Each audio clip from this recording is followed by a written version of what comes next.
Perkenalkan, saya Junita Sinaga dengan NIM C1C020072. Di video kali ini saya akan membahas materi mengenai metode pengumpulan data.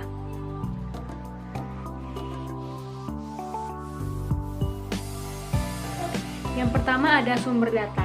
Dalam memperoleh data untuk penelitian yang kita lakukan, ada dua sumber yang bisa kita gunakan, yaitu yang pertama ada data primer atau primary data, mengacu pada informasi yang diperoleh dari tangan pertama oleh peneliti yang berkaitan dengan variabel minat untuk tujuan spesifik studi.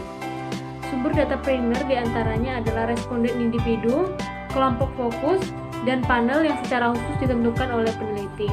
Yang kedua ada data sekunder atau secondary data, mengacu pada informasi yang dikumpulkan dari sumber yang telah ada.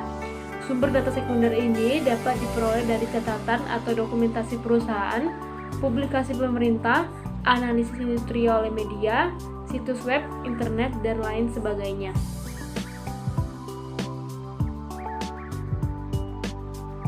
Selanjutnya itu adalah sumber data primer, yang dimana terdapat tiga. Yang pertama ada kelompok fokus, dibentuk untuk membahas tertentu mengenai suatu topik, konsep, atau produk tertentu. Lalu yang kedua ada panel, hampir sama ada seperti kelompok fokus, namun kelompok fokus bertemu untuk satu sesi, kelompok satu kali. Nah, sedangkan untuk panel sendiri itu bertemu lebih dari satu kali. Lalu ada ukuran umum atau ukuran jejak atau trace measure yang berasal dari sumber primer yang tidak melibatkan orang. Selanjutnya itu sumber data sekunder. Suatu sumber penting untuk mengumpulkan data sekunder adalah perpustakawan dengan dua macam, yaitu tradisional dan elektronik. Untuk tradisional itu di mana peneliti menggunakan sistem indeks perpustakaan, dan yang kedua elektronik di mana peneliti mencari informasi lewat jaringan komputer di rumah. Selanjutnya adalah pengertian dari metode pengumpulan data. Metode pengumpulan data adalah teknik atau cara yang dilakukan oleh peneliti untuk mengumpulkan data. Pengumpulan data dilakukan untuk memperoleh informasi yang dibutuhkan dalam rangka mencapai tujuan peneliti. Sementara itu, instrumen pengumpulan data merupakan alat yang digunakan untuk mengumpulkan data. Selanjutnya, metode pengumpulan data yang terdiri dari beberapa metode pengumpulan data dengan masing-masing kelebihan dan kekurangannya.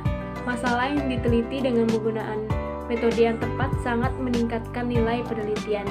Ada tiga metode pengumpulan data yang utama dalam penelitian.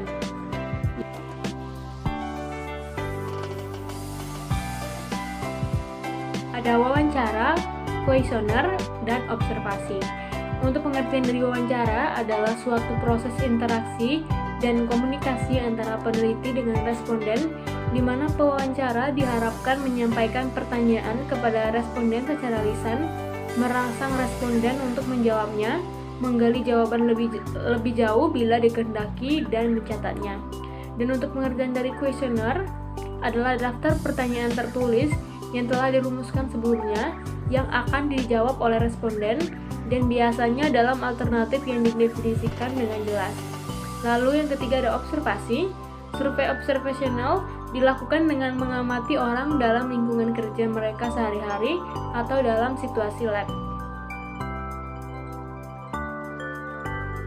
Selanjutnya ada etika dalam pengumpulan data. Etika dan peneliti. Yang pertama ada menjaga privasi responden. Yang kedua, peneliti tidak boleh mengemukakan hal yang tidak benar mengenai sifat penelitian kepada subjek. Yang ketiga, tidak mencampuri informasi pribadi. Yang keempat, harga diri dan kehormatan subjek tidak boleh dilanggar. Yang kelima, tidak boleh ada paksaan kepada responden. Lalu yang keenam, pengamat non-partisipan sedapat mungkin tidak mencampuri.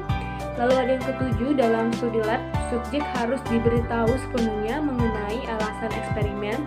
Lalu yang kedelapan itu ada subjek tidak boleh dihadapkan pada situasi yang mengancam mereka secara fisik maupun mental.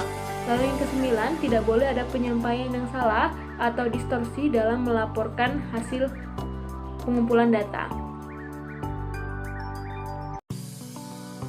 Selanjutnya itu perilaku etis responden. Yang pertama subjek. Setelah menyetujui pilihan untuk berpartisipasi dalam sebuah studi, harus bekerja sama sepenuhnya dalam tugas-tugas yang diberikan.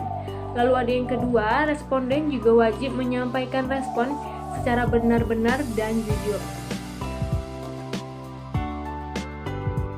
Kelas, sekian materi yang bisa saya sampaikan. Saya mohon maaf apabila ada kekurangan. Terima kasih.